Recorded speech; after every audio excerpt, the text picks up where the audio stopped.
സ്വന്തം അനിയനായി കണ്ടിരുന്ന ഒരാളെയാണോ ദീപ്തി ടീച്ചർ കല്യാണം കഴിച്ചിരിക്കുന്നത്? ദീപ്തി സീതത്തോടിൻ്റെ കല്യാണ ശേഷമുള്ള വിവാദങ്ങളൊന്നും അവസാനിക്കുന്നില്ല.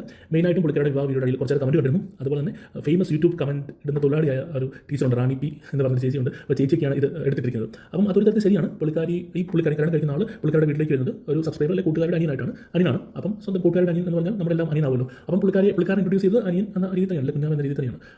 പിന്നെ ഒരു സമയത്ത് നമ്മൾ വീഡിയോ കാണാൻ അറിയാം പുള്ളിക്കാരുടെ ലൈഫുണ്ടായ കുറച്ച് പ്രശ്നങ്ങളൊക്കെ ഉണ്ട്. അതിലെല്ലാം ഈ പുള്ളി വളരെ ഒരു സ്ട്രോങ് പില്ലറായിട്ട് നിന്നു. അപ്പം ആ രീതിയിലാണ് പിന്നെ ഓഫ്കോഴ്സ് അനിയൻ എന്നുള്ളത് മാറി അവരുടെ വീട്ടുകാരുടെ സമ്മർദ്ദം ഉണ്ടാവും, അല്ലെങ്കിൽ പുള്ളിക്കാരുടെ ഇഷ്ടം ഉണ്ടാവും, അല്ലെങ്കിൽ നമ്മുടെ ജീവിതം ഉണ്ടാകുന്ന ചേഞ്ചസ് ഒക്കെ ആയിരിക്കും. അങ്ങനെ പുള്ളിക്കാരി ഒരു ഡിസിഷൻ എടുത്തു കല്യാണം കഴിക്കുക എന്നുള്ളത്. അതിന് മുമ്പ് തന്നെ കമൻറ്റുകളിൽ കാണുന്നുണ്ടായിരുന്നു, എല്ലാവരും പറയുന്നുണ്ട് ടീച്ചർ കല്യാണം കഴിക്കുക, ടീച്ചർ കുഞ്ഞാവ് കല്യാണം കഴിക്കുന്ന പറയുന്നുണ്ടായിരുന്നു. അപ്പം അത് തെറ്റായിട്ടൊന്നും തോന്നുന്നില്ല. അത് നോർമലായിട്ട് കാര്യമാണ്. ഒരു അനിയൻ കല്യാണം കഴിക്കാൻ പോകും എന്നുള്ളൊരു രീതിയിൽ വ്യാഖ്യാനിക്കണം എന്നുള്ളത് വളരെ തെറ്റായിട്ട് കാര്യമാണ്.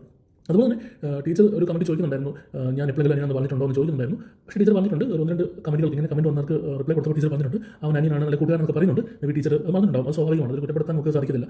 അപ്പോൾ